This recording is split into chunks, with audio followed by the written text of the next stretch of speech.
Assalamualaikum warahmatullahi wabarakatuh. Perkenalkan, nama saya Neisa Karaliana Putri dari kelompok 3. Kali ini saya akan menjadi moderator pada presentasi kali ini. Materi yang kami akan tampilkan adalah virus, di mana struktur dan sifat virus akan dijelaskan oleh Elvan, pengklasifikasian virus akan dijelaskan oleh Indira, reproduksi virus akan dijelaskan oleh saya sendiri atau Neisa Kana, lalu peranan virus dalam kehidupan manusia akan dijelaskan oleh Nabila, pencegahan dan pengobatan infeksi virus akan dijelaskan oleh Fisabilillah. Kalau gitu, kita langsung saja ke materi pertama. Assalamualaikum warahmatullahi wabarakatuh. Perkenalkan, nama saya Alvan Adib Zaran. Pada kesempatan kali ini, saya akan menjelaskan materi singkat tentang struktur dan sifat virus. Virus merupakan benda subseluler karena memiliki ukuran yang kecil. Virus rata-rata memiliki ukuran 10-300 nanometer. Struktur tubuh virus hanya terdiri atas bahan inti asam nukleat, yaitu DNA atau RNA. Bahan tersebut terbungkus di dalam suatu lapisan yang tersusun atas molekul protein yang disebut kapsid. Setiap subunit protein yang menyusun kapsid disebut kapsomer. Setiap jenis virus hanya dapat menginfeksi dan parasit pada jenis sel inang tertentu. Sel inang yang dapat diinfeksi oleh virus disebut kisaran inang. Beberapa virus hanya memiliki kisaran inang yang sempit sehingga hanya dapat menginfeksi satu spesies saja, misalnya bakteriofag yang hanya menyerang bakteri. Wassalamualaikum warahmatullahi wabarakatuh. Assalamualaikum warahmatullahi wabarakatuh. Nama saya Indira Naja Arzenta. Jadi saya akan menjelaskan tentang pengklasifikasian virus. Pengklasifikasian virus atau penggolongan virus tidak dapat mengikuti sistem klasifikasi Linnaeus. Kenapa? Karena virus itu memiliki ciri-ciri dan sifat-sifat khusus. Jadi, pengklasifikasian atau pengelompokan virus itu dapat didasarkan dengan kandungan asam nukleatnya. Apa sih asam nukleat itu? Asam nukleat itu adalah senyawa yang berfungsi sebagai pembawa sifat. Asam nukleat ini memiliki dua jenis, yaitu DNA dan RNA. Untuk beberapa contohnya nih, untuk struktur asam nukleat DNA untai tunggal itu ada yang namanya parvovirus, dan untuk RNA untai tunggal itu ada yang namanya picarnovirus, rhabdovirus, dan retrovirus. Selanjutnya, macam-macam kulit ini digolongkan berdasarkan sel-sel inang yang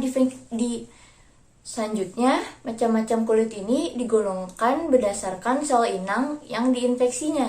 Yang pertama, itu ada neutropik virus atau virus yang menyerang saraf. Kedua, ada dermatropik virus atau virus yang menyerang kulit. Ketiga, ada virus yang menyerang hati, yaitu hepatoropik virus. Yang keempat, ada virus yang menyerang saluran pernafasan atau respiratory virus. Yang kelima, itu ada virus yang menyerang sel darah putih atau virus leukemia atau virus HIV. Dan yang keenam adalah virus yang menyerang organ lain atau organtropik virus.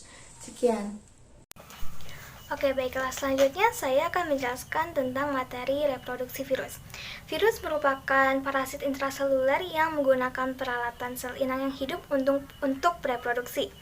Nah, reproduksi virus ini dikenal dengan nama proliferasi. Proliferasi ini ada tahap-tahapnya, yaitu tahap adsorpsi, injeksi, sintesis, perakitan, dan juga lisis. Nah, proliferasi ini juga dibagi menjadi dua, yaitu daur litik dan daur lisogenik. Apa sih daur litik dan daur lisogenik itu? Nah, siklus reproduksi virus yang pada akhirnya menghancurkan sel inang itu disebut dengan daur litik. Jadi di daur litik ini yang pertama ada tahap adsorpsi, di mana virus ini akan menempel ke dinding sel dari bakteri. Lalu si virus ini tuh bakal mengidentifikasi dinding bakteri tersebut dan akhirnya mencari cara gimana untuk membuat lubang dari dinding bakteri. Masuk kita ke tahap kedua, yaitu fase injeksi ya. Di sini virus akan mengeluarkan asam nukleat, yaitu DNA dan RNA-nya untuk masuk ke dalam si bakteri ini nih. Lalu akhirnya DNA dan RNA asli bakteri tersebut bakalan menghilang deh, bakalan mati ya.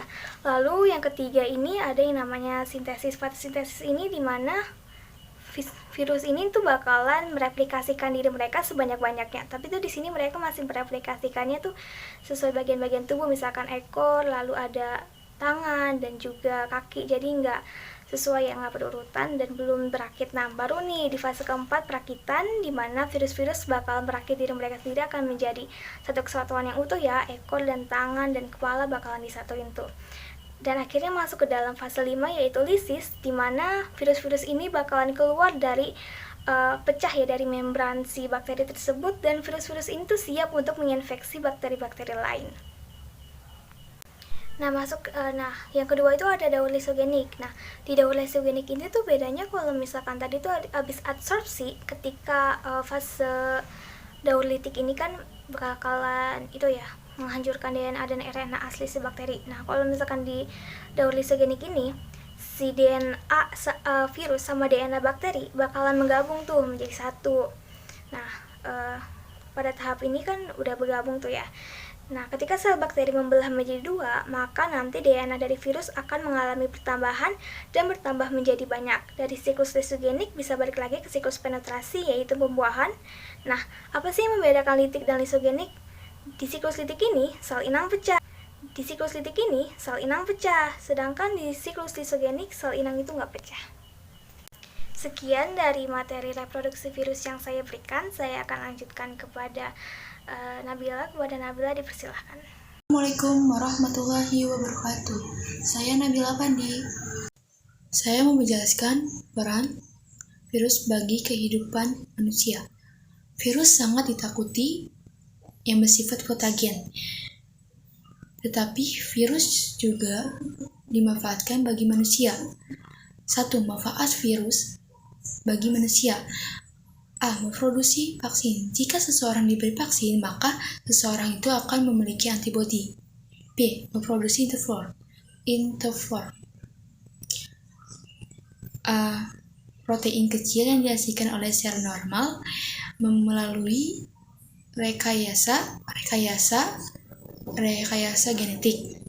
Memproduksi antikosis. Suatu antikosis terhadap suatu penyakit yang dipindahkan oleh virus ke bakteri. 2. Virus yang merugikan. Virus adalah parasit yang berukuran mikroskopis. Penyakit pada hewan, tumbuhan, dan manusia yang disebabkan oleh virus. A. Virus yang menyerang hewan. 1. Rabies atau anjing gila yang menyebabkan susunan saraf. 2. Telur atau sapar ayam pada unggas yang disebabkan oleh virus NCD. 3. Penyakit mulut dan kuku pada kerbau dan sapi disebabkan oleh virus VMD. 4. Cacar pada sapi disebabkan oleh virus Yersinia. B. Virus yang menyerang tumbuhan. Tumbuhan yang membunga yang sering menyebabkan kematian, yang sering ditularkan dari serangga ke tanaman lainnya. 1. Penyakit monjangki. Adanya bercak kuning pada daun. Penyakit kedil pada padi yang mengakibatkan tumbuhan tanaman padi terhambat. CVD yang menyerang pohon jeruk. Penyakit trichota yang menyerang tanaman jeruk. C. Virus yang menyerang manusia. 1. Influenza. 2. Cacar. Cacar itu yang cacar air, ada 1 cacar air atau cacar biasa. Cacar air tuh yang berisi cairan jernih dan gatal. 3. Hepatitis. 4. Polio yang menyerang susunan saraf. 5. Demam berdarah yang disebabkan oleh nyamuk. 6. Herpes. 7. Penyakit saluran pernapasan. 8. Ebola. 9. HIV menyerang sel darah putih. 10. Flu burung. Assalamualaikum warahmatullahi wabarakatuh. Perkenalkan, nama saya Fisabilillah. Baik, di sini saya akan mempresentasikan tentang pencegahan dan pengobatan infeksi virus.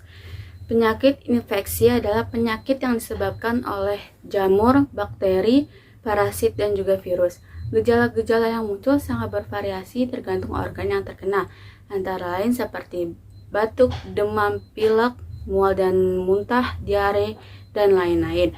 Pencegahan infeksi virus. Pencegahan infeksi virus dapat dilakukan dengan pemberian vaksinasi atau biasa disebut juga dengan imunisasi, yang bertujuan untuk mencegah seseorang, khususnya anak-anak, agar tidak menderita penyakit tertentu. Sejumlah virus yang dapat dicegah dengan pemberian vaksinasi antara lain yaitu cacar, campak, hepatitis A, hepatitis B, human papillomavirus, influenza, rubella, dan lain-lain. Langkah lain untuk mencegah infeksi virus antara lain yaitu: pertama, mencuci tangan sebelum dan sesudah melakukan aktivitas. Kedua, mengonsumsi makanan yang dimasak hingga matang. Ketiga, menjaga kebersihan lingkungan sekitar. Keempat, menghindari kontak dengan seseorang yang sudah terinfeksi dan benda yang sudah terkontaminasi oleh virus. Dan yang kelima adalah menutup mulut dan hidung dengan tangan atau tisu bila batuk atau pilek. Lalu yang terakhir adalah pengobatan infeksi virus. Beberapa infeksi virus seperti infeksi virus pada sistem pencernaan dan pernapasan secara umum tidak perlu ditangani secara khusus karena akan hilang dengan sendirinya. Namun demikian, dokter akan memberikan beberapa resep obat antara lain yaitu seperti paracetamol dan antiinflamasi non-steroid untuk menurunkan demam dan mengurangi nyeri. Lalu ada leporamide untuk mengatasi diare. Lalu setelahnya ada dekongestan untuk mengobati pilek atau hidung tersumbat. Dan yang terakhir ada antiemetik untuk menangani mual dan muntah. Sekian presentasi dari saya. Terima kasih. Sekian dari presentasi kami kali ini. Wassalamualaikum warahmatullahi wabarakatuh.